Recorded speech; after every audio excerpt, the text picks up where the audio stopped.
সারাদিন আমি বেলালের উপর আঘাত করেছি, নির্যাতন করেছি, আমি বেলালের উপর একের পর এক আঘাত করেছি, আমি বেলাল সহ্য করেছি। শুধু তাই নয়, উমাইয়া এরপর আমার উপর আঘাত করত। উমাইয়া একদিন বলল, বেলাল রে, ও বেলাল, তুমি যদি তোমার জবান দিয়ে রবের নাম ডাকা বন্ধ না করো, তাহলে তোমার উপর নির্যাতন আরো বেড়ে যাবে। কি নির্যাতন হবে রে? বলে তোমার জিহ্বাকে ছিদ্র করে দেওয়া হবে। উমাইয়া একদিন বেলালের জিহ্বা টান দেয়া ধরছে, জিহ্বা টান দেয়া ধইরা বেলালের জিহ্বার মধ্যে পেরা ঢুকায় দিছে। এরপরও বেলাল বলে, আহাদ আহাদ আহাদ, আমার রব আল্লাহ, আমার রব আল্লাহ। বেলাল বলে, সারাদিন আমি নির্যাতন সহ্য করি, সারাদিন আমি আঘাত সহ্য করি, সারাদিন এত কষ্ট আমি সহ্য করি, সব কিছুর পরেও আমি যখন আমার রবকে ডাক দেই আল্লাহ বলে, আমি যখন আমার রবকে একবার ডাক দিয়া ফেলাই, আমি যখন আমার হাবিবের চেহারা মুবারক একবার দেখে ফেলাই, তো আমার জিন্দেগির সব ব্যথা, সব দুঃখ আমার সাথে সাথে দূর হয়ে যায়। বলেন সুবহানাল্লাহ। এটা হলো আশিক রাসূলের মুহাব্বত। হযরতে বেলাল বলে, আমি আর মদিনায় থাকবো না। আবু বকর বলে, কেন থাকবো না? বলে, আমার আযানের পরে আমার ইকামতিতে নবীজি নামাজ পড়তে মসজিদে নববীর মধ্যে আসবে না, আমি নবীকে দেখতে পাবো না, অতএব আমি আর এখানে থাকবো না, আমি চলে যাব। হযরতে বেলাল মদিনা ছেড়ে চলে গেলেন ইয়ামানে। ইয়ামানে যাওয়ার পর কিছুদিন পর বেলাল স্বপ্ন দেখলেন, নবীকে স্বপ্ন দেখলেন। নবী ডাক দেয়া বলে, বেলাল রে, এই কেমন নিষ্ঠুর আচরণ বলো না বেলাল, কি নবীজি কি হয়েছে? বলে, বেলাল, তোমার কি আমার কথা একটু মনে হয় না রে বেলাল? ও বেলাল, আমার দেখবার কি একটু মনে চায় না? আমি নবীকে ছাইরা তুমি কেন দূরে চলে গেলা? হযরতে বেলাল রাতের বেলা ঘুম ভেঙে গেল, বেলাল অস্থির হয়ে গেল। বেলাল অস্থির অচেতন হয়ে সাথে সাথে গাট্টি গোল করছে, গাট্টি বানায়া মদিনার উদ্দেশ্যে রওনা। হযরতে বেলাল মদিনার উদ্দেশ্যে গেলেন, নবীজি রওজার সামনে দাঁড়ায়া। এমন সময় মদিনায় গেলেন যেই সময় সুবহে সাদেক তথা ফজরের সময় হয়ে যায়। ফজরের সময় হযরতে বেলাল মদিনায় যে উপস্থিত হয়েছেন, নবীর রওজার সামনে দাঁড়ায়া বেলাল চোখের পানি ফেলা ফেলায় কাঁদতেছে আর বলতেছে, নবী গো, আপনার বিরহে, আপনার ব্যথায় আমি অস্থির হয়ে গেছি গো নবী।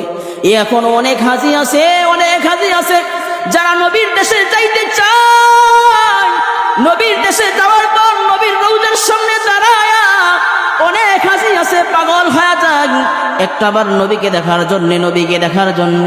মাত্র কিছু দূর সামনেই নবীজি শুয়ে আছে, কিন্তু দেখা যায় না। অনেক হাজিরা এসে চোখের পানি ফেলায় ফেলায় কান্দে। হযরতে বেলালও চোখের পানি ফেলায় ফেলায় কাঁদতেছে নবীর জন্য, নবীর বিরহে। এমন সময় মসজিদে নববীর মধ্যে খবর হয়ে গেছে যে বেলাল আসছে, নবীর মুয়াজ্জিন আসছে। মদিনার মধ্যে খুশির জোয়ার হয়ে গেছে, মনে হয় যেন নবী আসছে। এমন একটা রঙে সবাই রঙিন হয়ে গেল। নবীর মুয়াজ্জিন আইছে রে, নবীর মুয়াজ্জিন আইছে। হাই রে, নবীর মুয়াজ্জিনকে দেখার জন্য মানুষ জমা হয়ে গেল। সবাই এখন বলতেছে, বেলাল, ও বেলাল, একটু আজান শোনাও। তোমার আজান শুনে শুনে আমরা নবীর কথা মনে করব, নবীর দিনের কথা মনে করব। নবী যখন জীবিত ছিলেন তুমি আজান দিতা, সেই আজানের চিত্র আমরা মনে করব, নবীর কথা মনে করব, তোমরা আজান দাও।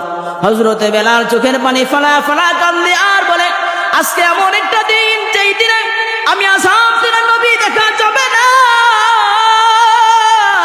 আমি আজান দিলে নবী আসবে এমন একটা সময়, আমি আজান দিলে তো আজকে নবীজি আসবে না। বলো না আমি কিভাবে আজান দিব? বেলাল আজান দেয় না। সবাই পরামর্শ করলো, যাও যাও, নবীজির দুইজন কলিজার টুকরা নাতি হাসান এবং হুসাইনকে ডাকো, যাও। তারা যদি আবদার করে তো বেলাল আবদার ফলাইতে পারবে না। বেলাল তাদেরকে বড় মহাব্বত করেন। নবীজি তার কলিজার টুকরা নাতি দুইজনকে বড় মহাব্বত করেন, মায়া করেন। হাসান এবং হুসাইন সাথে সাথে মসজিদে নববীর মধ্যে চলে আসলো।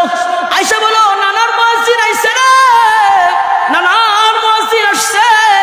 আজকে নানার মুয়াজ্জিনের কণ্ঠে আজান হবে, আজকে মসজিদে নববীর মধ্যে আজান হবে। বেলালকে ডাক দেয়া বলে, বেলাল রে একটু আজান শোনা দাও, আমাদেরকে একটু আজান শোনা দাও। নানার সময় তুমি যেভাবে আজান শোনাইতা একটু আমাদেরকে আজান শোনা দাও। হাসান এবং হুসাইনের কথা মুআফিক হযরতে বেলাল আজান দেয়। সেদিন আজান দিতেছে যখন আশহাদু আন্না মুহাম্মাদার রাসূলুল্লাহ বেলাল বলছে রে আশহাদু আন্না মুহাম্মাদার রাসূলুল্লাহ, বেলাল যখন নবীর নামে সাক্ষ্য দেয়, হযরত এই মহানবী দু জাহানের বাদশা নবী আলাইহিস সালাতু ওয়াস সালামের উম্মত হিসাবে পৃথিবীর বুকে আগমন করিয়েছেন। আমরা শেষ জমানার নবীর উম্মত হিসেবে দুনিয়ায় আসতে পেরে আমরা খুশি না বেজার? আল্লাহ তাআলার নিয়ামত, অসংখ্য অগণিত নিয়ামত আল্লাহ তাআলা আমাদেরকে দিয়েছেন। এর মধ্যে থেকে একটি নিয়ামত হলো আল্লাহ তাআলা আমাদেরকে শেষ নবীর উম্মত হিসাবে আল্লাহ কবুল করেছেন। শেষ নবীর উম্মত হিসাবে আল্লাহ আমাদেরকে কবুল করেছেন। কিন্তু ফজিলত, গুরুত্ব, তাৎপর্য, মহত্ব সব কিছু থেকেই আল্লাহ তাআলা প্রত্যেক যত নবী আল্লাহ তাআলা পৃথিবীতে পাঠিয়েছেন সমস্ত নবীর উম্মত থেকে আমাদের মর্তবা আল্লাহ তাআলা বেশি দিয়েছে বলে সুবহানাল্লাহ। আল্লাহ তাআলা আমাদেরকে বাড়িয়ে দিয়েছেন। এজন্য আল্লাহ তাআলা বলেন শেষ জমানার নবীর উম্মতের হায়াত বড় সংকীর্ণ, অল্প সময়। কারণ নবী করিম সাল্লাল্লাহু আলাইহি ওয়াসাল্লাম বলেন 60 থেকে 70 বছর হায়াতের জিন্দেগি আমরা আসলাম। এই 60 থেকে 70 বছর হায়াতের জিন্দেগি নিয়ে আমরা দুনিয়ায় আসছি। এই 60 থেকে 70 বছর হায়াতের জিন্দেগির মধ্যে আল্লাহ তাআলা এত পরিমাণে বরকত রেখেছেন যে অন্যান্য নবীদের উম্মতের হায়াত বড় লম্বা ছিল, শত শত বছর ছিল, হাজার হাজার বছর ছিল। বলে তারা হাজার হাজার শত শত বছর দুনিয়ার জমিনে বেঁচে যে নেক আমল করবে উম্মতে মুহাম্মদীর 60-70 বছর আমলের সম পরিমাণও হবে না। সুবহানাল্লাহ। এজন্য আল্লাহ তাআলা আমাদের নবীকে স্পেশাল ভাবে মর্যাদা সম্মান আল্লাহ তাআলা দিয়েছে। আল্লাহ তাআলা বলেন লাকাদ খালাকনাল ইনসানা ফি আহসানি তাকওয়িম। আল্লাহ তাআলা বলেন আল্লাহ তাআলা বলেন বনি আদমকে আমি আল্লাহ তাআলা সম্মানিত করে সৃষ্টি করলাম। বনি আদমকে আমি আল্লাহ তাআলা বড় মায়া করে সৃষ্টি করলাম। এই বান্দা বনি আদমকে আল্লাহ তাআলা বড় মায়া করে সৃষ্টি করেছেন। এত পরিমাণে বনি আদমকে আল্লাহ তাআলা মায়া করলেন। আল্লাহ তাআলা বলেন আমার হাবিবকে আমি আল্লাহ তাআলা যত সম্মানিত শ্রেষ্ঠত্ব দান করলাম, আমি আল্লাহ তাআলা আমার হাবিবের উসিলায় তার উম্মতকেও আমি আল্লাহ তাআলা শ্রেষ্ঠত্ব দিলাম। বলেন সুবহানাল্লাহ। আল্লাহ তাআলা নবীর কারণে আমাদের সম্মান আর মান ইজ্জত বাড়িয়ে দিয়েছেন। এজন্য আল্লাহ তাআলা বলেন আমি আল্লাহ তাআলা বনি আদমের সম্মান বাড়িয়ে দিলাম একমাত্র কারণ নবী করিম সাল্লাল্লাহু আলাইহি ওয়াসাল্লাম, নবীজির কারণে আল্লাহ তাআলা আমাদের সম্মানকে বাড়িয়ে দিয়েছেন। আর আমার আপনার নবী দু জাহানের বাদশা নবী আলাইহিস সালাতু ওয়াস সালাম যতদিন দুনিয়ার জমিনে বেঁচে ছিলেন সব সময় তার জিন্দেগির মধ্যে উম্মতের ফিকির, উম্মতের চিন্তা, উম্মতের দরদ নিয়া নবীজি জীবন যাপন করেছে। আল্লাহ নবী সাল্লাল্লাহু আলাইহি ওয়াসাল্লাম তার উম্মতকে বড় মহব্বত করতেন। নবী করিম সাল্লাল্লাহু আলাইহি ওয়াসাল্লাম তার উম্মতকে এত বেশি মহব্বত করতেন, এত পরিমাণে ভালোবাসতেন নবীজি উম্মত। নবী করিম সাল্লাল্লাহু আলাইহি ওয়াসাল্লামের জিন্দেগি যদি পড়া হয় তাহলে দেখা যায় নবীজি উম্মতকে এত পরিমাণে ভালোবাসছে, এত পরিমাণে ভালোবাসছে। আল্লাহ নবী সাল্লাল্লাহু আলাইহি ওয়াসাল্লাম উম্মতকে বড় মহব্বত করছেন, বড় মহব্বত করছেন। নবী করিম সাল্লাল্লাহু আলাইহি ওয়াসাল্লাম উম্মতরে এত পরিমাণে মহব্বত করছেন, নবীজি উম্মতের হাতে নির্যাতন সহ্য করেছেন। শুধু বান্দা তাই নয়, তায়েফের ময়দানে নবী করিম সাল্লাল্লাহু আলাইহি ওয়াসাল্লাম নিজের শরীর থেকে রক্ত ঝরাইছেন, এরপরেও উম্মতের জন্য নবীজি কখনো বদদুয়া করে নাই। সুবহানাল্লাহ, নবীজি কখনো উম্মতের জন্য বদদুয়া করে নাই, অথচ নিজের শরীর থেকে রক্ত ঝরাইছেন। শুধু বান্দা তাই নয়, উম্মতের নির্যাতন সহ্য না করতে পারিয়া নবী করিম সাল্লাল্লাহু আলাইহি ওয়াসাল্লাম নিজের মাতৃভূমি ত্যাগ করে ফেলছেন। নিজের মাতৃভূমি ছেড়া চলে যাইতে হয়েছে, দেশ থেকে দেশান্তরিত নবীকে হইতে হয়েছে। এরপরও নবীজি উম্মতের জন্য বদদুয়া করে নাই। নবীজি উম্মতকে কত বেশি মুহাব্বত, কত বেশি ভালোবাসেন। আল্লাহর নবী সাল্লাল্লাহু আলাইহি ওয়াসাল্লাম এই উম্মতের হাতে গৃহবন্দী ছিলেন। শিয়াবে আবি তালেবের মধ্যে গৃহবন্দী ছিলেন। নবীজি এত এত নির্যাতন সহ্য করেছেন, এরপরও নবীজি উম্মতের জন্য একটা বারও বদদুয়া করে নাই। আল্লাহর নবী উম্মতকে এত বেশি মহাব্বত করতেন, এত বেশি ভালোবাসতেন। নবী বলেন, আমার উম্মতের জন্য যদি আমি বদদুয়া করি, আমার উম্মত না বুঝে বুঝে, আমার উম্মত না বুঝে আমার বিরোধিতা করেছে রে, এমন একটা সময় আসবে আমার উম্মতগুলি আমি নবীর বিরোধিতা করেছে, আমার নবীর জন্য জীবন দেওয়ার জন্য প্রস্তুত হয়ে যাবে।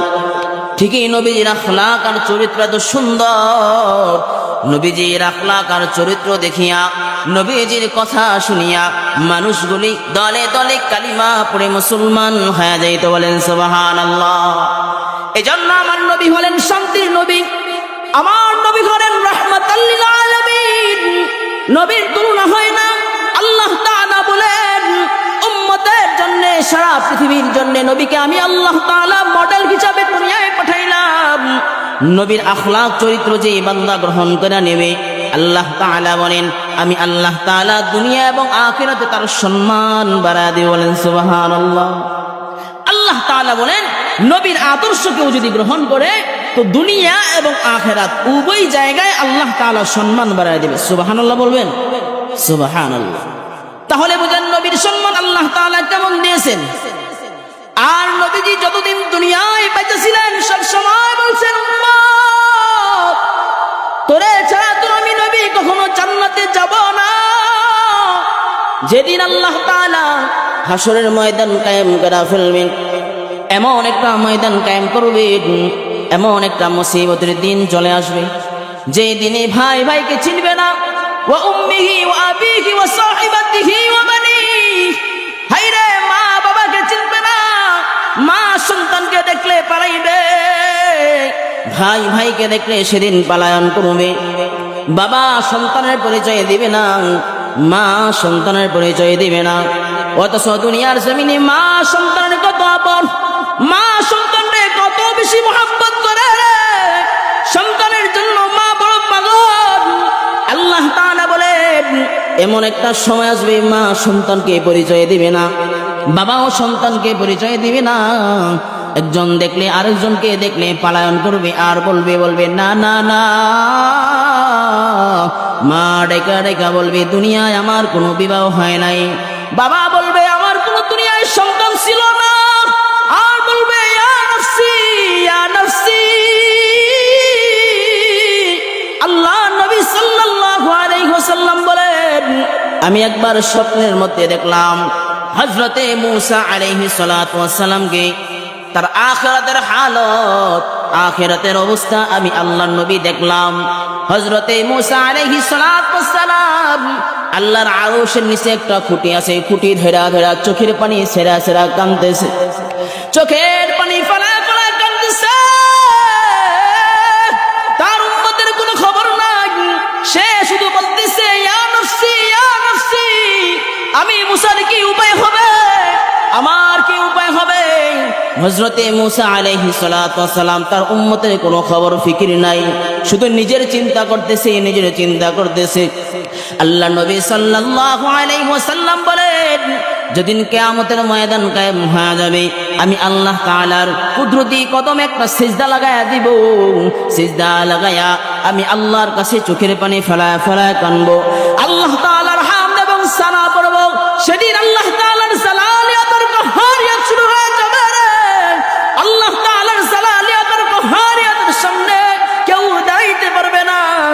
সেদিন অবস্থাটা বড় ভয়ঙ্কর হয়ে যাবে। যেদিন জমিনের নিচে যে জমিন থাকবে না, মাটিগুলি তামা হয়ে যাবে, অর্ধ হাত উপরে সূর্য চলে আসবে। সেদিন নবীজি সিজদায় পড়ে উম্মতের জন্য কাঁদতে থাকবেন আর বলবেন, আল্লাহ, আয় আল্লাহ, আমার উম্মতের কি উপায় হবে? আর বলবে, ইয়া উম্মতি, ইয়া উম্মতি। আল্লাহ নবী বলেন, মুসিবতের দিন আমি শুধু বলবো, ইয়া উম্মতি, ইয়া উম্মতি। কি উপায় হবে, কি উপায় হবে? আল্লাহ নবী সাল্লাল্লাহু আলাইহি ওয়াসাল্লাম হাদিস বর্ণনা করেন যে কিয়ামতের ময়দানে মানুষগুলি পাগলের মতো হয়ে যাবে। হাজারকে হাজার বছর যখন চলে যাবে, মানুষগুলি বিচারের জন্য আল্লাহর আদালতে দাঁড়ায় থাকবে। বিচারের কাজ শুরু হবে না, আর দাঁড়ায় থাকবে। কখন বিচার হবে? মানুষগুলি নিরুপায় হয়ে বাবা আদম আলাইহিস সালাতু ওয়াস সালামের কাছে যাবে। বাবা আদম আলাইহিস সালাতু ওয়াস সালামের কাছে যাওয়ার পর বলবে, ইয়া আদম, হে আমাদের আদি পিতা, একটু আল্লাহর দরবারে সুপারিশ করুন, আমাদের বিচার কাজ যেন শুরু হয়ে যায়। বাবা আদম আলাইহিস সালাতু ওয়াস সালাম বলবেন, আজকে এমন একটা ময়দান আল্লাহ তাআলা কায়েম করলেন, যেই ময়দানে আমি বাবা আদমের কি উপায় হবে সেই চিন্তায় তো আমি বাঁচতেছি না। কারণ আল্লাহ তাআলা নিষেধ করেছেন নিষিদ্ধ গাছের ফল খাওয়ার জন্য। আমি শয়তানের প্ররোচনায় পড়িয়া নিষিদ্ধ গাছের ফল খায়া ফেললাম, আল্লাহর আদেশকে লঙ্ঘন করে ফেললাম। আল্লাহ তাআলা আমাকে জান্নাত থেকে তাড়ায়া দিয়া দুনিয়ায় পাঠায়া দিয়েছে। জানি না আমি আদমের কি উপায় হবে, তোমাদের চিন্তা আমি কিভাবে বলবো। সমস্ত উম্মতেরা দৌড়ে যাবে ঈসা নবীর কাছে। হযরত ঈসার কাছে যাওয়ার পর বলবে, একটু আল্লাহর কাছে আমাদের জন্য সুপারিশ করেন। হযরত ঈসা আলাইহিস সালাতু ওয়াস সালাম বলবে, আমি তো পারবো না। এমন করতে করতে সমস্ত নবীদের কাছে উম্মতরা চলে যাবে। কোন নবীরা বলবে না যে আমরা সুপারিশ করব, বলে আমাদের কি উপায় হবে, আমাদের কি উপায় হবে, সেই ফিকির তো আমরা বাঁচতেছি না। হযরত ঈসা আলাইহিস সালাতু ওয়াস সালাম বলবেন, তোমাদেরকে একটা সহজ রাস্তা দেখায় দেয়, তার কাছে যাও, যার কাছে গেলে তোমাদের উপকার হবে। তোমরা সবাই মিলে মুহাম্মদ নবীর কাছে চলে যাও। সমস্ত উম্মতেরা মুহাম্মদ আমার আপনার নবীর দরবারে যায় হাজির হবেন। আল্লাহ নবী সাল্লাল্লাহু আলাইহি ওয়াসাল্লাম বলেন, সেদিন আমি নবীজি আল্লাহ তাআলার আরশের নিচে একটা সিজদা দিব রে। আল্লাহ তাআলার আরশের নিচে সিজদায় করিয়া এত পরিমাণে হামদ এবং আল্লাহর সারা প্রশংসা করব, এত পরিমাণে আল্লাহর প্রশংসা করব, সারা পৃথিবীর সমস্ত মানুষের প্রশংসা, সমস্ত মাখলুকের প্রশংসা যদি এক পাল্লায় রাখা হয়, সেদিন এক সিজদায় আমি নবীর সমপরিমাণ প্রশংসা হবে না। বলেন সুবহানাল্লাহ।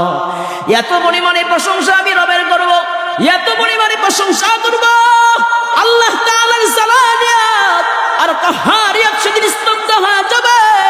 আল্লাহ তাআলা ডাক দিয়ে বলবেন, হাবিব, ও গো হাবিব, কেন কান্না করেন, কেন কান্দেন? নবী গো, সমস্ত মানুষের চোখের পানি সহ্য করা যায়, সমস্ত মাখলুকের চোখের পানি সহ্য করা যায়, হাবিব আপনার চোখের পানি আমি সহ্য করতে পারি না। বলেন আল্লাহু আকবার। নবীজি কাঁদবেন, আল্লাহ তাআলা এটা সহ্য করতে পারে না, আকাশের ফেরেশতারাও সেদিন সহ্য করতে পারবে না। আল্লাহ তাআলা ডাকতে বলবেন, হাবিব কি চান, আপনি কি চান? আল্লাহ তাআলা বলবেন, হাবিব আজকের দরবারে আপনি, আজকের ময়দানে আপনি যা সুপারিশ করবেন, যা বলবেন, আমি আল্লাহ তাআলা আপনাকে তাই দিব। বলেন সুবহানাল্লাহ। আল্লাহ নবী সাল্লাল্লাহু আলাইহি ওয়াসাল্লাম বলবেন, আল্লাহ আপনি আমাকে আমার গুনাহগার উম্মতের ব্যাপারে একটু সুপারিশের হুকুম দিয়ে দেন। আল্লাহ তাআলা বলবেন, হাবিব ঠিক আছে, যান, আপনাকে সেই পারমিশন দিয়ে দিলাম। আল্লাহ নবী সাল্লাল্লাহু আলাইহি ওয়াসাল্লাম সমস্ত মুসলমানদেরকে বাছাই করে করে করে করে মালিকের জান্নাতে নিয়ে যাবে। বলেন সুবহানাল্লাহ। আল্লাহ তাআলা বললেন, নবীজি আবার সিজদায় পড়ে যাবেন। আল্লাহ তাআলা ডাক দিবেন, হাবিব কি ব্যাপার, আবার কেন সিজদা লাগাইলেন, কি চান? আল্লাহ তাআলা আল্লাহ নবী সাল্লাল্লাহু আলাইহি ওয়াসাল্লাম বলেন, ও গো আল্লাহ, আমার এমন কিছু উম্মত আছে, এমন কিছু উম্মত আছে যেই উম্মতের আমলনামা খুবই কম, ঈমানটা বড় সরিষা দানা পরিমাণ। ওই উম্মতগুলোর ব্যাপারে একটু চিন্তা ফিকির করার তৌফিক দিয়া দেন, একটু সুপারিশ করার তৌফিক দিয়া দেন। আল্লাহ তাআলা বলবেন, হাবিব যান যান, যার অন্তরের মধ্যে সরিষা দানা পরিমাণ ঈমান আছে, জাহান্নামে যারা পড়ে আছে এদেরকে আপনি সুপারিশ করে আমার জান্নাতে নিয়ে যান। বলেন সুবহানাল্লাহ। আল্লাহ নবী সাল্লাল্লাহু আলাইহি ওয়াসাল্লাম তৃতীয়বার আবার সিজদা লাগায় দিবেন। আল্লাহ তাআলা ডাক দিবেন, হাবিব কি চান কি চান বলেন। আল্লাহ নবী সাল্লাল্লাহু আলাইহি ওয়াসাল্লাম বলেন, আমার কিছু উম্মত যাদের অন্তরের মধ্যে যাররা পরিমাণ ঈমান আছে, যাদের অন্তরের মধ্যে যাররা পরিমাণ ঈমান আছে রে, এরা তো জাহান্নামে পড়ে আছে, এদের ব্যাপারে ফিকির করার তৌফিক দিয়া দেন। আল্লাহ তাআলা বলবেন, হাবিব জান আপনাকে পারমিশন দিয়া দিলাম। আল্লাহ নবী সাল্লাল্লাহু আলাইহি ওয়াসাল্লাম জাহান্নাম থেকে যাররা পরিমাণ ঈমানওয়ালা বান্দাদেরকে সুপারিশ করে মালিকের জান্নাতে নিয়ে যাবে। বলেন সুবহানাল্লাহ। ওগো নবীর উম্মতেরা হইয়া দিশে হারা,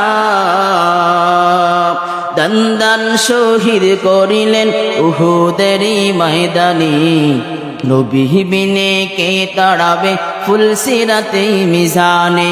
চলো চলো চলো মুমিন চলো নবীর সন্ধানে, নবী বিনে কে তাড়াবে ফুলসিরাতু মিজানে। নবী আমার জীবন ভরে দিনের লাগি কষ্ট করে, নবী আমার জীবন ভরে দিনের লাগি কষ্ট করে, কত মারা মারল তারে কাফের বেদিন দুশ্মনী, নবী বিনে কে তাড়াবে ফুলসিরাতু মিজানে। চলো চলো চলো মুমিন চলো নবীর সন্ধানে, নবী বিনে কে তাড়াবে ফুলসিরাতু মিজানে। বলেন না মারহাবা। এজন্য নবী করিম সাল্লাল্লাহু আলাইহি ওয়াসাল্লামের প্রেম আর মুহাব্বত অন্তরে নিয়ে বাঁচতে হবে। এটা মুসলমানের ঈমানের দায়িত্ব। কথা বলেন ঠিক কিনা? এটা মুসলমানদের ঈমানের দায়িত্ব। যারা নবীর মুহাব্বত, যারা নবীর মুহাব্বত অন্তরের মধ্যে রাখবে, যারা নবীর প্রেম অন্তরের মধ্যে রাখবে, আল্লাহ তাআলা এদেরকে স্পেশাল ভাবে সম্মান দিবেন। এজন্য নবীর মুহাব্বত যারা রাখবে, আল্লাহ তাআলা ঘোষণা দেয়, যারা আমার হাবিবকে মুহাব্বত করবে আমি আল্লাহ তাআলা তাদেরকে ভালোবাসবো। বলেন সুবহানাল্লাহ। আল্লাহ তাআলা কোরআনের আয়াত নাযিল করে জানায় দেয়, কুল ইন কুনতুম তুহিব্বুনাল্লাহা ফাত্তাবিউনি ইউহিব্বুকুমুল্লাহ। আল্লাহ তাআলা বলেন, হাবিব আপনি আপনার উম্মতদেরকে জানায় দেন, ও নবীজি আপনি আপনার উম্মতদেরকে জানায় দেন, যদি আমি রবকে মুহাব্বত করতে চাই, আমি রবের মুহাব্বত এবং ভালোবাসা যদি পাইতে চাই, আমি রবের মুহাব্বত যদি কেউ গ্রহণ করতে চান, এদের ব্যাপারে আল্লাহ তাআলা ফর্মুলা দেয়া দেয়, কুল ইন কুনতুম তুহিব্বুনাল্লাহ ফাত্তাবিউনি ইউহিব্বুকুমুল্লাহ। আল্লাহ তাআলা বলেন, আল্লাহ নবী আপনি বলে দেন এরা যেন আপনাকে অনুসরণ করে। আপনাকে অনুসরণ করলে কি লাভ, কি ফায়দা? যদি আল্লাহ তাআলাকে অনুসরণ, আল্লাহর নবীকে অনুসরণ কেউ করে ফেলায়, যার জিন্দেগির আমলটা যদি নবীর সুন্নাত তরিকা বানায় ফেলায়, জিন্দেগিটা যদি নবীর সুন্নতের রঙে রঙিন করে ফেলায়, তার সামাজিক জীবনটা যদি নবীর সুন্নতের রঙে রঙিন করে ফেলায়, তার ঘরটা যদি নবীর সুন্নতের রঙে রঙিন করে ফেলায়, আল্লাহ তাআলা ঘোষণা দেয় আমি আল্লাহ তাআলা ওই বান্দাকে মুহাব্বত করব, ভালোবাসবো। বলেন সুবহানাল্লাহ। যদি নবীকে মুহাব্বত করো, নবীর সুন্নাত তরিকা মুআফিক চলো, তো আল্লাহর মুহাব্বত পাইবা। কার মুহাব্বত? জোরে বলেন কার মুহাব্বত? আল্লাহর ভালোবাসা, প্রেম, মুহাব্বত আমাদের দরকার আছে না নাই? জোরে করে বলেন আছে না নাই? যদি আল্লাহর মুহাব্বত আর প্রেম আর ভালোবাসা পাইতে চান, তাহলে নবী করিম সাল্লাল্লাহু আলাইহি ওয়াসাল্লামকে অনুসরণ করেন, ফলো করেন।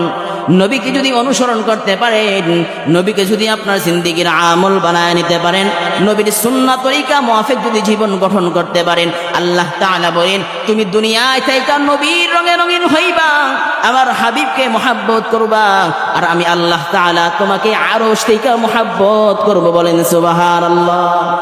আল্লাহ তাআলা আরশ থেকে মুহাব্বত করবেন। এজন্য আল্লাহ তাআলা বলেন তোমরা আমার হাবিবের রঙে রঙিন হয়ে যাও, দুনিয়ার কোনো শক্তি তোমাদেরকে কিছুই করতে পারবে না। আমার হাবিবের মুহাব্বত তোমরা অন্তরের মধ্যে ঢুকায়া দাও। সাহাবায়ে কেরাম নবীর রঙে রঙিন হয়ে গেছেন। সাহাবীদের নিকট যখন কালিমার দাওয়াত যায়, সাথে সাথে তারা কালিমা গ্রহণ করে ফেলে। শুধু তাই নয়, সাহাবীরা নবী দেখা দেখা নিজের জিন্দেগির আমল করছে। সাহাবীরা নিজের জিন্দেগির আমল বানাইছে নবী। হযরতে আবু বকর বলেন, আমি তো নবী দেখা এটা আমার জিন্দেগির আমল বানাই নিছি। বলেন সুবহানাল্লাহ। সাহাবীদের আমল ছিল নবী দেখা, নবী দেখা। হযরতে আবু বকর হুদাই নবীজি দরবারে এসে হাজির হয়ে যান।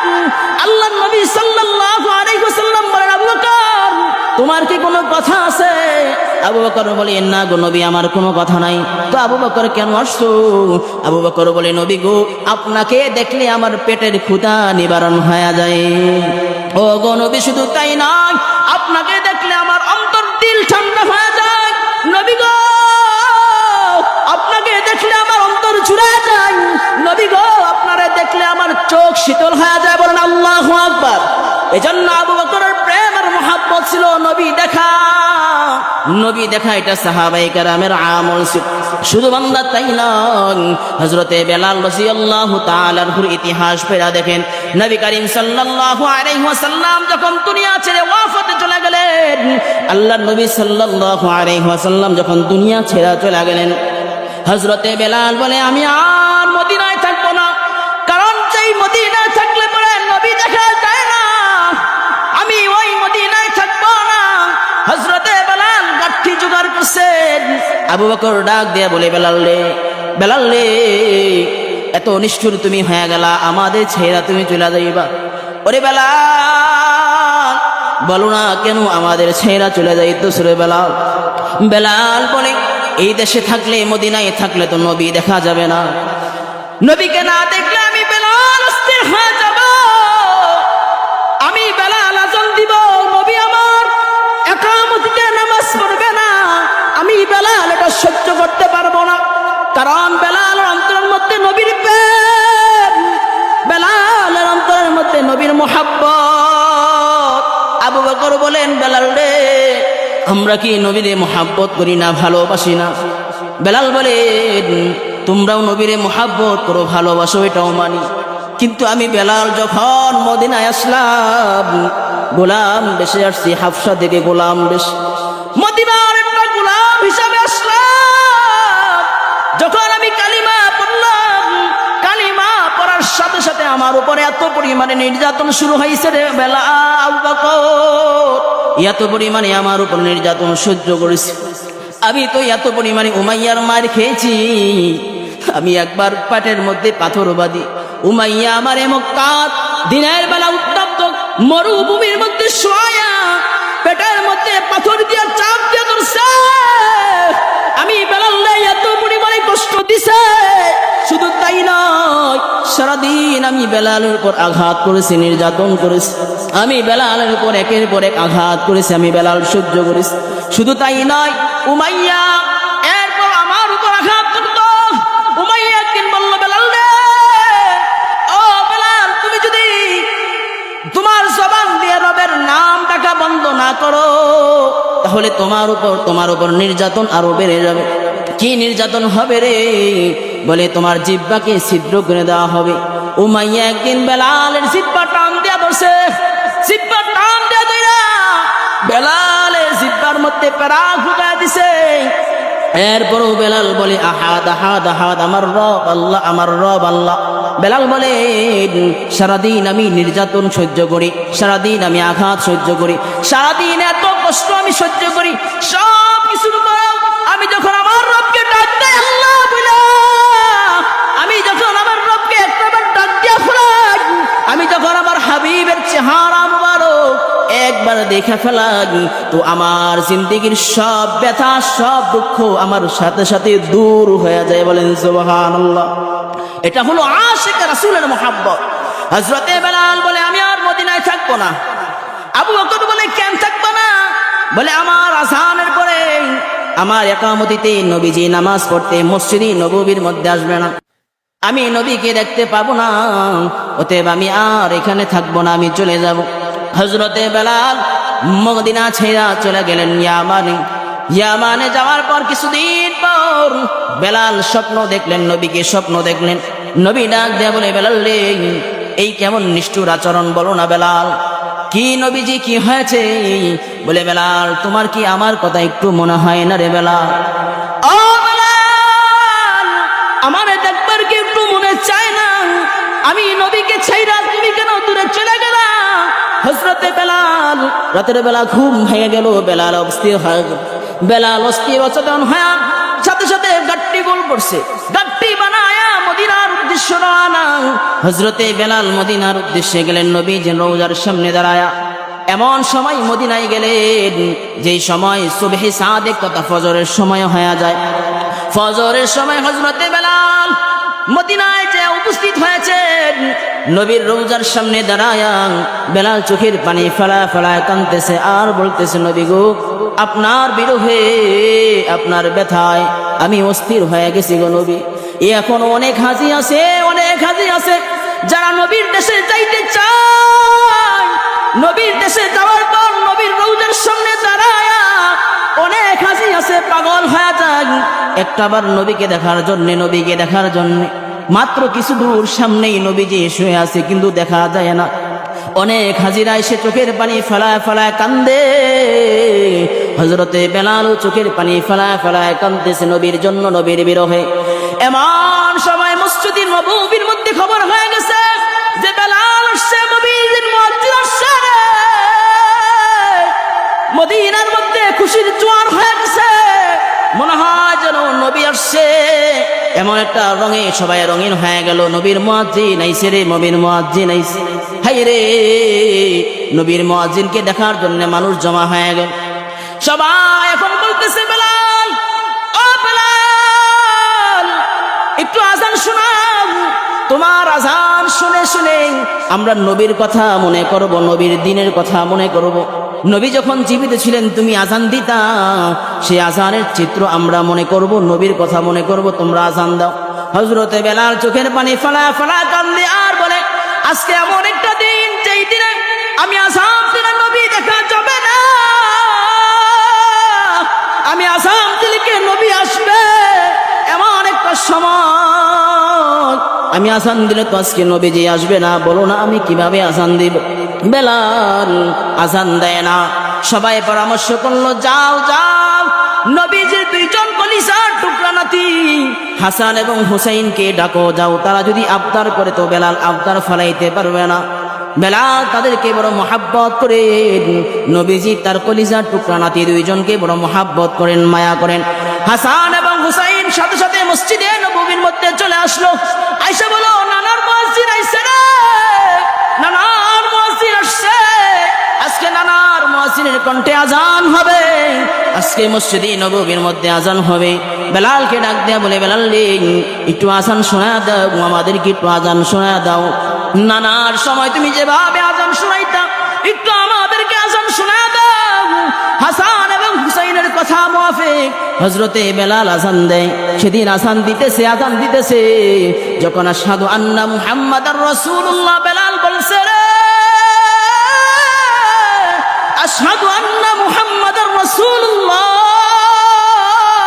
বেলাল যখন নবীর নামে সাক্ষ্য দেয়, হযরতে বেলালটা চিৎকার মেরে অজ্ঞান হয়ে বেহুশ হয়ে গেল। হযরতে বেলাল অজ্ঞান হয়ে গেল। হযরতে বেলাল হুঁশ ফিরার পর আবার আজান সম্পূর্ণ করল। আল্লাহর নবী বেলাল বলেন, নবীর অনুপস্থিতিতে আমি বেলাল আজান দিলাম, কিন্তু আমার নবী রওজার সামনে শুয়ে আছে, আবার আজানের জবাব দেয় নাই। এটা ছিল নবীর প্রেম, নবীর মুহাব্বত, নবীর ইশক এবং ভালোবাসা। সাহাবায়ে কেরাম বলেন, আমরা যখন খিদায় অস্থির হয়ে যাইতাম, হযরতে আবু হুরায়রা রাদিয়াল্লাহু তাআলা আনহু বলেন, আমি তো পেটের ক্ষুধা এমন হয়ে যাইতাম যে পেটের ক্ষুধা আমি পেটের মধ্যে পাথর বাঁধছিলাম। শুধু তাই নয়, আমি মসজিদে নববীর রাস্তার মধ্যে শুয়ে যাইতাম। মানুষ আমাকে দেখলে মনে করতো আমাকে মিক্রি রোগ হয়েছে, কিন্তু আসলে তো আমার মিক্রি রোগ হয় নাই, আমার পেটের ক্ষুধা, এই জন্য আমি পাথর বাঁধলাম। হযরতে আবু হুরায়রা বলে, আমি যখন নবীর চেহারার দিকে তাকাই, নবীর চেহারা দেখার সাথে সাথে আমি আবু বকরের পেটের ক্ষুধা নিবারণ হয়ে যায়। বলেন সুবহানাল্লাহ। নবীর প্রেম মুহাব্বত অন্তরের মধ্যে থাকা প্রত্যেকটা মুসলমানের ঈমানের দায়িত্ব। এজন্য আল্লাহর নবীর মুহাব্বত অন্তরের মধ্যে কিভাবে ঢুকবে? বলে নবীর মুহাব্বত যদি অন্তরের মধ্যে ঢুকাইতে চাও তো দুরুদের আমল করতে হবে। কিসের আমল? জোরে করে বলেন, কিসের আমল? দুরুদের আমল বেশি পরিমাণে করতে হবে। কারণ দুরুদ এমন একটা আমল, পৃথিবীর বুকে এমন একটা আমল আছে দুরুদ। দুরুদ পড়া কেউ যদি দোয়া করে আল্লাহ তাআলা তার দোয়া সাথে সাথে কবুল করে। বলেন সুবহানাল্লাহ। আরো জোরে করে বলেন সুবহানাল্লাহ। আর জোরে করে বলেন সুবহানাল্লাহ। কেউ যদি দুরূদ পড়ে তো আল্লাহ তাআলা তার উপর খুশি হয়ে যায়। শুধু তাই নয়, নবী করিম সাল্লাল্লাহু আলাইহি ওয়াসাল্লাম বলেন, কেউ উম্মত যদি আমার উপর একবার দুরূদ পড়ে, কয়বার? কেউ যদি আমার উপর একবার দুরূদ পড়ে ফেলায়, আল্লাহর নবী সাল্লাল্লাহু আলাইহি ওয়াসাল্লাম বলেন, আল্লাহ তাআলা তার উপর 10টা রহমত নাযিল করে। আরো জোরে করে বলেন সুবহানাল্লাহ। কেউ যদি নবীর উপর একবার দুরূদ পড়ে ফেলায় তো আল্লাহ তাআলা তার জিন্দেগীর 10টা গুনাহ মাফ করে দেন। কেউ যদি নবীর উপর একবার দুরূদ পড়ে ফেলায় তো আল্লাহ তাআলা তার আমলনামায় 10টা নেকি ঢুকায়া দেয়। বলেন সুবহানাল্লাহ। কেউ যদি নবীর উপর একবার দুরূদ পড়ে ফেলায় তো আল্লাহ তাআলা তার 10 মর্তবা বাড়ায়া দেয়। বলেন সুবহানাল্লাহ। এজন্য নবীর উপর অধিক পরিমাণে দুরূদ পড়ো, কারণ নবীর উপর দুরূদ পড়লে লাভ আছে না নাই? জোরে করে বলেন। নবীর উপর যত পরিমাণে দুরূদ পড়বা ততই লাভ, ততই ফায়দা। এজন্য নবীর উপর অধিক পরিমাণে দুরূদ পড়ো। আল্লাহ তাআলা নবী সাল্লাল্লাহু আলাইহি ওয়াসাল্লাম বলেন, কোন উম্মত যদি পৃথিবীর যে কোনো প্রান্তে আমার উপর একবার দুরূদ পড়ে তো আল্লাহ তাআলা এমন অসংখ্য অগণিত ফেরেশতাকে নিযুক্ত করে দিয়েছেন যে তার দুরূদের সালামটা তার নাম সহ, ব্যক্তির নাম সহ আমি নবীর দরবারে তথা রওজা শরীফে উপস্থিত করে দেয়। বলেন সুবহানাল্লাহ। আমি নবীর দরবারে নিয়ে উপস্থিত করে দেয়। কেউ যদি নবীর উপর একবার দুরূদ পড়ে, কয়বার? বলেন। যতবার দুরূদ পড়বে ততবার নবীর রওজার সামনে আপনার সালাম পৌঁছে দিবে। এজন্য নবীর উপর দুরূদ পড়া এটা মুসলমানদের আমল। মুসলমানদের আমল হলো নবীর উপর দুরূদ পড়া। আল্লাহ নবী সাল্লাল্লাহু আলাইহি ওয়াসাল্লাম বলেন, কেউ যদি তার জিন্দেগীর আমল বানায় নেয় দুরূদের আমল, দুরূদ যদি তার জিন্দেগীর আমল বানায় নেয়, নবী করিম সাল্লাল্লাহু আলাইহি ওয়াসাল্লাম বলেন, কিয়ামতের ময়দানে আমি নবী তাকে সুপারিশ করা ওয়াজিব হয়ে যায়। বলেন সুবহানাল্লাহ। নবীর ওয়াজিব তার জন্য, সুপারিশ করা তার জন্য ওয়াজিব হয়ে যায়। কেউ যদি তার জিন্দেগীর মধ্যে নবীর দুরূদ শরীফটা আমল বানায়। নবী করিম সাল্লাল্লাহু আলাইহি ওয়াসাল্লাম বলেন, হাদিসের মধ্যে বলেন, যেদিন কিয়ামতের ময়দান কায়েম হয়ে যাবে আমি একবার দৌড়ে যাব মিজানের দাড়ি পাল্লায়, আমি একবার দৌড়ে যাব ফুলসিরাতের গোড়ায়, আমি একবার জাহান্নামে যাব, একবার জান্নাতের মধ্যে যাব। আমার উম্মতকে কিভাবে সুপারিশ করে জান্নাতে নিয়ে যাওয়া যায় সেই ফিকির আমরা করব। আল্লাহ নবী সাল্লাল্লাহু আলাইহি ওয়াসাল্লাম বলেন, সেই কিয়ামতের ময়দানে আমি দেখব বাবা আদম আলাইহিস সালাতু ওয়াস সালামকে আল্লাহ তাআলা মিজানের দাড়ি পাল্লায় দাঁড় করায়া দিবেন। মিজানের দাড়ি পাল্লা বাবা আদমকে দাঁড় করায়া দিবেন। কারণ আদম আলাইহিস সালাতু ওয়াস সালাম হলো আমাদের মুরব্বী, আমাদের আদি পিতা হলো আদম। সাইয়্যিদানা আদম আলাইহিস সালাতু ওয়াস সালামকে মুরব্বী হিসাবে মিজানের দাড়ি পাল্লায় দাঁড় করায়া দিবেন। হযরতে আদম আলাইহিস সালাতু ওয়াস সালাম দেখবেন তার সন্তানদের নেক আমল ওজন করা হয়। সন্তানের নেক আমলের কারণে সেও জান্নাতে চলে যান, আবার কেউ জাহান্নামের মধ্যে চলে যায়। সাইয়্যিদানা আদম আলাইহিস সালাতু ওয়াস সালাম এই অবস্থা দেখবেন। আল্লাহ নবী সাল্লাল্লাহু আলাইহি ওয়াসাল্লাম বলেন, এই অবস্থা যখন চলতে থাকবে, একদিন হযরতে বাবা আদম আলাইহিস সালাতু ওয়াস সালাম চিৎকার করে বলবে, ইয়া মুহাম্মদ, ইয়া মুহাম্মদ, ইয়া মুহাম্মদ, ইয়া মুহাম্মদ, তোমার উম্মতরে জাহান্নামে লয়ে যান, তুমি তোমার উম্মতরে বাঁচাও। ও মুহাম্মদ, তুমি তোমার উম্মতরে জান্নাতে লয়ে যাও, তোমার উম্মতে জাহান্নামের মধ্যে লয়ে যায়। আল্লাহ নবী সাল্লাল্লাহু আলাইহি ওয়াসাল্লাম বলেন, এই আওয়াজটা আমার কানের মধ্যে আসবে, এই আওয়াজটা যখন আমার কানের মধ্যে আসবে যে আমার উম্মতরে জাহান্নামের মধ্যে লয়া যায়, আমি একটা পাগলের মতো হয়ে যাব, একটা ছোট মেরা দৌড় দিয়া জাহান্নামের কিনারার মধ্যে চলে যাব। জাহান্নামের কিনারার মধ্যে যাওয়ার পর আমি দেখবো আমার উম্মতরে জাহান্নামে লয়া যায়। আমি পিছন দিক থেকে ফেরেশতাদেরকে ডাকবো, আমার উম্মতরে জাহান্নামে নিও না, আমার উম্মতরে জাহান্নামে নিও না, আমার উম্মতরে জাহান্নামের মধ্যে নিও না, আমার উম্মতরে জাহান্নামে ঢুকায়ও না।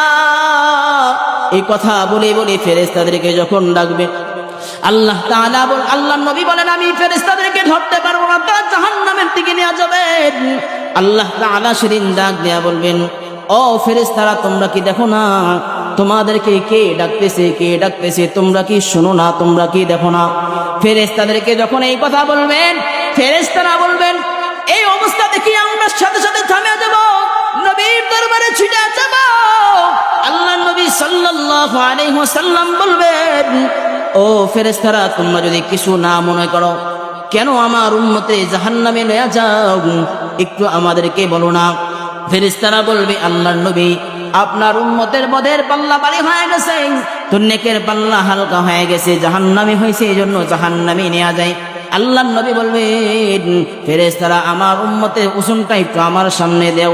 আল্লাহ নবী কারীমুল্লাহ নবীর সামনে যখন বান্দার আমলনামার ওজন দিয়া দিবেন, বান্দার আমলনামার ওজন দেওয়ার পর আল্লাহ তাআলা বলবেন, যখন এই অবস্থা দেখবেন বান্দার আমলনামা ওজন যখন নবীজি মিজানের দাড়ি পাল্লায় উঠায় দিবেন, মিজানের দাড়ি পাল্লায় উঠানোর পর ওই মিজানের দাড়ি পাল্লা যখন নবীজি দেখবেন যে নেকের পাল্লা হালকা হইতেছে হইতেছে ভাব, তো বদের পাল্লা ভারী হইতেছে, এই অবস্থা যখন দেখবেন নবী করিম সাল্লাল্লাহু আলাইহি ওয়াসাল্লাম নিজের হাত মুবারক বের করিয়া নেকের পাল্লা যখন ধরে ফেলবেন, আল্লাহ নবী সাল্লাল্লাহু আলাইহি ওয়াসাল্লাম ধরার সাথে সাথে নেকের পাল্লা ভারী হয়ে যাবে, বলেন সুবহানাল্লাহ। আর যে বদের পাল্লা ছিল, গুনাহের পাল্লা ছিল, এটা হালকা হয়ে যাবে, সাথে সাথে তার হাত থেকে জাহান্নামে ফেরা ফেরা যাবে। জান্নাতি ফেরেশতারা এসে তাকে ইস্তেকবাল দিয়ে জান্নাতে নিতে চাইবে। এই অবস্থা দেখিয়া ওই লোকটা ডাক দিয়া বলবে, দাঁড়াও দাঁড়াও দাঁড়াও, এই কঠিন মুসিবতের দিন, যেদিন মা সন্তানের উপকারে আসে না, যেদিন বাবা সন্তানের উপকার আসে না, যেদিন ভাই ভাইয়ের উপকারে আসে না, যেদিন ভাই বোনের সম্পর্ক ছিন্ন হয়ে যায়, কেউ নেতা নেত্রীর উপর আসে না, যেদিন নেতা কর্মীর উপরে আসে উপকারে আসে না, এমন কঠিন মুসিবতের দিন কে আমারে সুপারিশ করে জান্নাতে নিয়ে যায়, তাকে একবার দেখতে মনে চায়, তাকে একবার দেখতে মনে চায়, তাকে একবার দেখতে মনে চায়। আল্লাহর নবী সাল্লাল্লাহু আলাইহি ওয়াসাল্লাম বলেন, সেদিন ওই লোকটা ডাক দেয়া বলবেন, নবীজি কেন আমাকে সুপারিশ করে আমারে জান্নাতে নিয়ে যাইতেছেন, কি আমলের বিনিময়? আল্লাহ নবী সাল্লাল্লাহু আলাইহি ওয়াসাল্লাম বলবেন, দুনিয়ায় থাইকা তুমি আমাকে দেখো না, দুনিয়ায় তুমি আমাকে দেখো নাই, আল্লাহর কোরআন পড়েছো, আল্লাহ আমার হাদিসগুলি শুনেছো, উলামায়ে কেরামের জবান থেকে দ্বীনি কথাবার্তা শুনেছো, ইসলামের উপর বিশ্বাস ইয়াকিন রেখেছো, আমি নবীর উপর বিশ্বাস আর মুহাব্বত রাখছো, আমি নবীরে ভালোবাসা তুমি আমার উপর অধিক পরিমাণে দুরূদ পড়তা, আর এই দুরূদগুলি ফেরেশতারা আমার দরবারে এসে উপস্থিত করে দিত। আজকে উপস্থিত করার কারণে ফেরেশতারা এই দুরূদগুলি জমা করেছে আমার নিকট। আজকে যখন কঠিন মুসিবতের দিন, তুমি জাহান্নামের আসামি হয়ে গেছো, দুরূদের বিনিময় আমি আল্লাহর নবী আল্লাহর আদালত থেকে তোমার সুপারিশ করে জান্নাতি থেকে জাহান্নামী থেকে আমি আল্লাহর নবী তোমারে জান্নাতে ঢুকায়া দিলাম, বলেন সুবহানাল্লাহ। নিশ্চিত একজন জাহান্নামের আসামি আল্লাহর নবী সাল্লাল্লাহু আলাইহি ওয়াসাল্লামকে আল্লাহর নবী সাল্লাল্লাহু আলাইহি ওয়াসাল্লাম তাকে জান্নাতের মধ্যে ঢুকায় দিয়ে বলেন সুবহানাল্লাহ। তাহলে বুঝেন দুরূদ বড় উপকারী আমল, দুরূদ বড় ফজিলতপূর্ণ আমল, যে জাহান্নামী লোকটাকেও দুরূদের ফজিলতে দুরূদের কারণে আল্লাহ তাআলা তাকে জান্নাতে দিয়ে দেয়, সুবহানাল্লাহ বলবেন না? এজন্য দুরূদ পড়ার দরকার আছে না নাই? জোরে করে বলেন, দুরূদ পড়ার দরকার আছে। শুধু দুরূদ পড়ার দরকার নয় এমন বিষয়টা নয়, বরং জিন্দেগীর মধ্যে এটা আমল বানায় নিব। পারবো তো ইনশাআল্লাহ? এই সবাই বলেন পারবো তো ইনশাআল্লাহ? দুরূদটা আমাদের জিন্দেগীর মধ্যে আমল বানায় নিব। হ্যাঁ, দুরূদ যদি আমরা আমাদের জিন্দেগীর মধ্যে আমল বানাইতে পারি, তো তো আশা করা যায় মৃত্যুর আগে নবীকে স্বপ্নে যোগে দেখা যাবে। বলেন সুবহানাল্লাহ। নবীকে কেউ যদি স্বপ্নে যোগে দেখে, নবীকে কেউ যদি স্বপ্নে যোগে দেখে, সে কেমন যেন দুনিয়ার জমিনে সচক্ষে নবীকে দেখা বলছে। বলেন সুবহানাল্লাহ।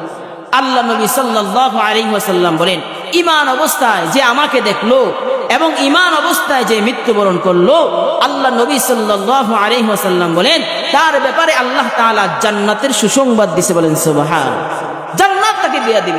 এজন্য ভাইয়েরা আমার, নবীর মুহাব্বত, ইশক, ভালোবাসা এটা রাখার দরকার আছে না নাই? অবশ্যই রাখার দরকার আছে।